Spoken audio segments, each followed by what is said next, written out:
বাংলাদেশের বিতর্কিত ব্যবসায়ী ও সিঙ্গাপুরের নাগরিক মোহাম্মদ সাইফুল আলমের বিশাল ব্যবসায়িক সাম্রাজ্য নিয়ে ক্রমাগত তদন্ত চলছে।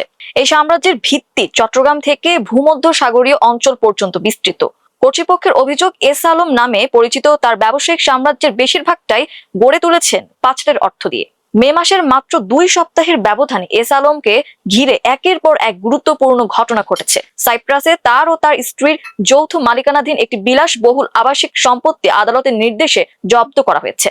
আসসালামু আলাইকুম প্রিয় দর্শক। আইনের লোক হয়ে বেআইনি কাজ করে যিনি হাজার হাজার কোটি টাকা বিদেশে পাচার, দেশে জায়গা জমি ফ্ল্যাট সহ কোটি কোটি টাকার মানুষ হয়েছে বা মালিক হয়েছে, তিনি হচ্ছেন বেনজির আহমেদ। তাকে গ্রেপ্তার করেছে সরকার। বিশাল একটি সুখবর জনগণকে দিয়েছে বা সরকারের বিশাল একটি সফলতা আমরা বলতে পারি। বেনজিরের পরে এখন যাকে গ্রেপ্তারের ব্যাপক চেষ্টা চলছে সে হচ্ছে এস আলম। আপনারা জানেন যে বাংলাদেশের ব্যাংক খাতকে একদম শেষ করে দিয়েছে এস আলম। ইসলামী ব্যাংক, ফার্স্ট সিকিউরিটি ব্যাংক, জনতা ব্যাংক সহ বাংলাদেশের অনেকগুলো ব্যাংক থেকে তিনি ঋণ নিয়েছেন এবং সেই ঋণের পরিমাণ হাজার হাজার কোটি টাকা। দেশ বিদেশে তার নামে ব্যাপক অভিযোগ রয়েছে এবং মামলাও রয়েছে। প্রিয় দর্শক, এই এস আলমকে দ্রুত গ্রেপ্তার করতে হবে। দেশের অর্থ সম্পদ যেভাবে তিনি বিদেশে পাচার করেছে সেই পাচারকৃত সম্পদ রক্ষা করতে হবে, তাহলে দেশের অর্থনৈতিক আরও সামনে এগিয়ে যাবে এবং যে পরিমাণ অর্থের ঘাটতি রয়েছে সেই অর্থের ঘাটতি অনেকটাই পূরণ হবে। এস আলমকে নিয়ে বাংলাদেশে আমাদের সবচেয়ে কি বলবো বিশ্বাসযোগ্য একটি গণমাধ্যম আমার দেশ সাংবাদিক মাহমুদুর রহমানের আমার দেশ পত্রিকার তে নিউজ হয়েছে। এছাড়া আমার দেশ সংবাদ মাধ্যমে একটি সংবাদ প্রচার হয়েছে। প্রিয় দর্শক, আমরা সরাসরি ভিডিও স্ক্রিনে চলে যাব, সেখানে দেখে আসবো এস আলমকে নিয়ে এই বিশেষ প্রতিবেদন। তো চলুন আমরা সরাসরি ভিডিও স্ক্রিনে চলে যাই। বাংলাদেশের বিতর্কিত ব্যবসায়ী ও সিঙ্গাপুরের নাগরিক মোহাম্মদ সাইফুল আলমের বিশাল ব্যবসায়িক সাম্রাজ্য নিয়ে ক্রমাগত তদন্ত চলছে। এই সাম্রাজ্যের ভিত্তি চট্টগ্রাম থেকে ভূমধ্যসাগরীয় অঞ্চল পর্যন্ত বিস্তৃত। কর্তৃপক্ষের অভিযোগ, এস আলম নামে পরিচিত তার ব্যবসায়িক সাম্রাজ্যের বেশিরভাগটাই গড়ে তুলেছেন পাচারের অর্থ দিয়ে। মে মাসের মাত্র 2 সপ্তাহের ব্যবধানে এস আলমকে ঘিরে একের পর এক গুরুত্বপূর্ণ ঘটনা ঘটেছে। সাইপ্রাসে তার ও তার স্ত্রীর যৌথ মালিকানাধীন একটি বিলাসবহুল আবাসিক সম্পত্তি আদালতের নির্দেশে জব্দ করা হয়েছে। একই সময়ে বাংলাদেশের একটি আদালত তার অনুপস্থিতিতে তাকে 5 মাসের কারাদণ্ড দেয়।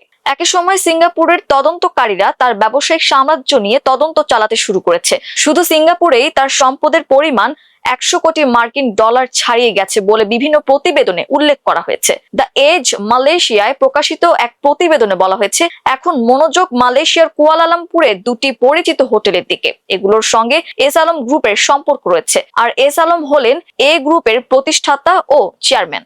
এগুলো হলো কুয়ালালামপুরের কেন্দ্রস্থলে অবস্থিত Renaissance Kuala Lumpur hotel and convention centre এবং এর পাশের 4 points by Sheraton Kuala Lumpur city centre. 2টি হোটেলের মালিক ভেঞ্চুরা ইন্টারন্যাশনাল এসডিএন বিএইচটি। প্রতিষ্ঠানটি এস আলম গ্রুপের সঙ্গে সংশ্লিষ্ট বলে জানা গেছে। এদিকে ত্রয়োদশ জাতীয় সংসদ নির্বাচনে বিএনপির বিজয়ের পর দলটির নেতা তারেক রহমান বাংলাদেশের প্রধানমন্ত্রী হিসেবে দায়িত্ব নিয়েছেন। তিনি তার প্রথম বিদেশ সফরের গন্তব্য হিসেবে মালয়েশিয়াকে বেছে নিয়েছেন। বাংলাদেশের প্রধানমন্ত্রীর বিদেশ সফরের প্রথম আমন্ত্রণ এসেছিল ভারত থেকে। এরপর মালয়েশিয়া এবং চীনের প্রধানমন্ত্রী লি কিয়াং আমন্ত্রণ জানান। গত সপ্তাহে মালয়েশিয়ার সফরটি চূড়ান্তভাবে নিশ্চিত করা হয়েছে বলে জানা গেছে। 21 ও 22 জুন 2 দিনের এই কুয়ালালামপুর সফর অনুষ্ঠিত হওয়ার কথা। সফরের দ্বিতীয় দিনে মালয়েশিয়ার প্রধানমন্ত্রী আনোয়ার ইব্রাহিমের সঙ্গে তারেক রহমানের দ্বিপক্ষীয় বৈঠক হওয়ার কথা আছে। কূটনৈতিক সূত্রের তথ্য অনুযায়ী বাংলাদেশ হাইকমিশন গত 24 মে মালয়েশিয়ার পররাষ্ট্র মন্ত্রণালয়ের সঙ্গে সফর নিয়ে আনুষ্ঠানিক আলোচনা শুরু করে। এর কয়েকদিন আগে সাইপ্রাসের আদালত এস আলমের সম্পত্তি জব্দ করেছিল। বাংলাদেশ হাইকমিশনের সঙ্গে আলোচনার পর মালয়েশিয়া ইতিবাচক সাড়া দেয়। 1 জুন আনোয়ার ইব্রাহিম আনুষ্ঠানিকভাবে আমন্ত্রণ নিশ্চিত করেন। সফরকালে কি কি বিষয় নিয়ে আলোচনা হবে তা এখনো চূড়ান্ত হয়নি, তবে এতে অভিবাসন, শ্রম বাজার, বাণিজ্য, বিনিয়োগ এবং শিক্ষা বিষয়ক সহযোগিতা নিয়ে আলোচনা হওয়ার কথা আছে। বর্তমানে 10,000-এর বেশি বাংলাদেশি শিক্ষার্থী মালয়েশিয়ার বিভিন্ন বিশ্ববিদ্যালয়ে পড়াশোনা করছেন। বাংলাদেশের প্রধানমন্ত্রী তারেক রহমান তার প্রথম বিদেশ সফরের জন্য এমন একটি দেশকে বেছে নিচ্ছেন যেখানে সম্ভবত এস আলম গ্রুপের সবচেয়ে প্রকাশ্য আন্তর্জাতিক সম্পদ রয়েছে, আর তা হলো মালয়েশিয়ার কুয়ালালামপুরের অন্যতম গুরুত্বপূর্ণ মোড়ে থাকা ম্যারিয়ট ব্র্যান্ডের দুটি বড় হোটেল। পর্যবেক্ষকদের মতে এই ঘটনাকে নিছক কাকতালীয় বলে উড়িয়ে দেওয়া যায় না। তারেক রহমানের সফরের একটি গুরুত্বপূর্ণ অগ্রাধিকারের জায়গা হলো মালয়েশিয়ায় বাংলাদেশি শ্রমিকদের জন্য বিদেশি শ্রম বাজার আবারও চালু করা। অনেক অভিযোগ ওঠার পর 2024 সাল থেকে এই শ্রম বাজার বন্ধ রয়েছে। অভিযোগগুলোর মধ্যে ছিল আধুনিক যুগের ঋণ দাসত্বের মতো পরিস্থিতি। শ্রমিকদের মালয়েশিয়ায় চাকরি পেতে বিপুল ঋণের বোঝা নিতে হতো। বিষয়টি 2023 সালে চরমে পৌঁছায়। তখন অনেক শ্রমিক জনপ্রতি $6,600 পর্যন্ত খরচ করে মালয়েশিয়ায় পৌঁছানোর পর দেখতে পান নিয়োগদাতাদের প্রতিশ্রুতি চাকরিগুলোর বাস্তবে কোনো অস্তিত্বই নেই। 2024 সালের শুরুতে মালয়েশিয়ার শ্রমিক প্রবেশ বন্ধ করে দিলে বাংলাদেশ এজেন্টদের অর্থ পরিশোধ করা প্রায় 18,000 শ্রমিক মালয়েশিয়ায় ঢুকতে পারেননি। নতুন সরকারের সময় বাংলাদেশের আসসালামু আলাইকুম প্রিয় দর্শক, আশা করি পুরো ভিডিওটি দেখেছেন এবং বুঝতে পেরেছেন। অত্যন্ত সুন্দর একটি প্রতিবেদন তৈরি করেছেন আমাদের সবার জনপ্রিয় গণমাধ্যম আমার দেশ মাহমুদুর রহমান সম্পাদক। তিনি আমাদের দেশ পত্রিকার এবং ইউটিউব চ্যানেলের তিনি মালিক।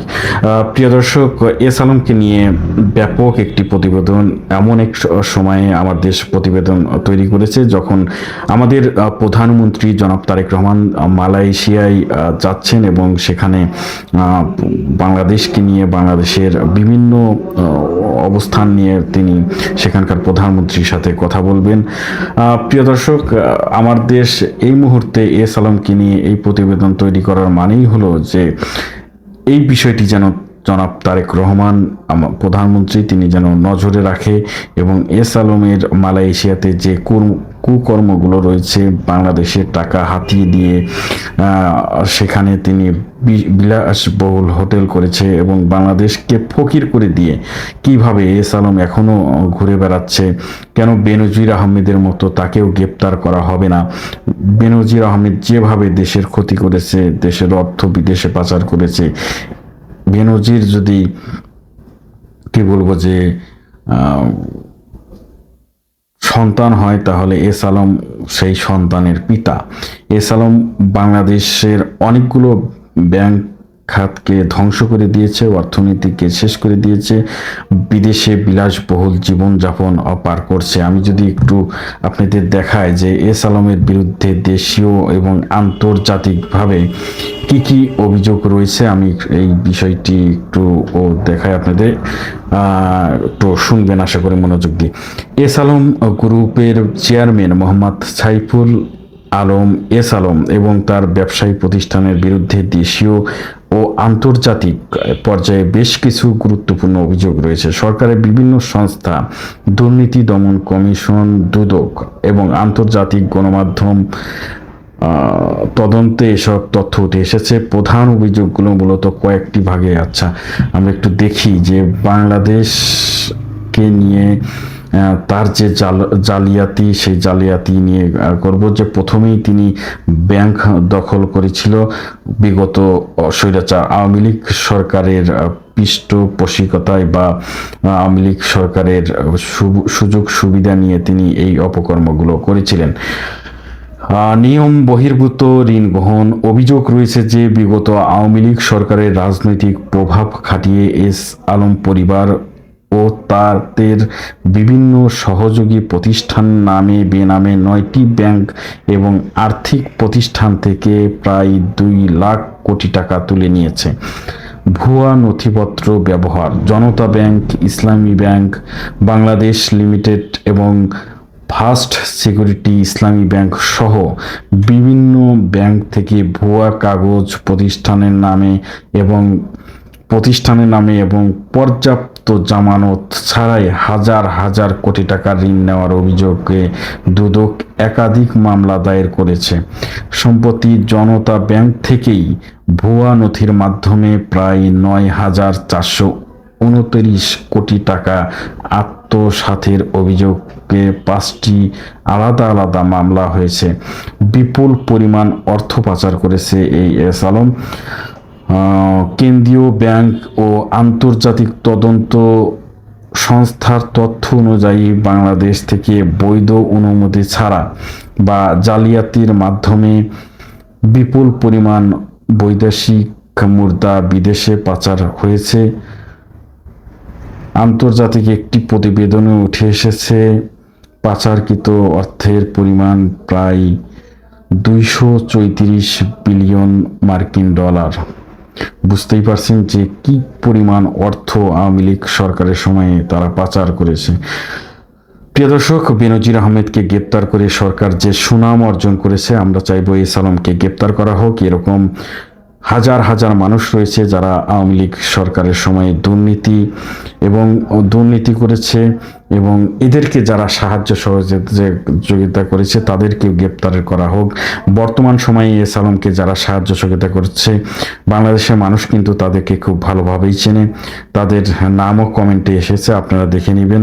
তো সবাই ভালো থাকবেন, সুস্থ থাকবেন। আমরা চাই বাংলাদেশকে শান্তি প্রিয় একটি দেশ হিসেবে এবং বাংলাদেশের সাধারণ মানুষ যেন অর্থ কষ্টে না থাকে।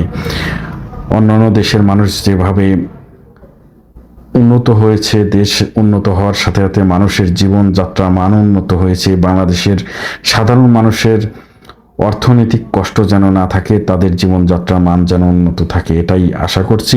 প্রিয় দর্শক, আবারও দেখা হবে, আবারও কথা হবে ইনশাল্লাহ। আজকের মতো বিদায় নিচ্ছি। আসসালামু আলাইকুম।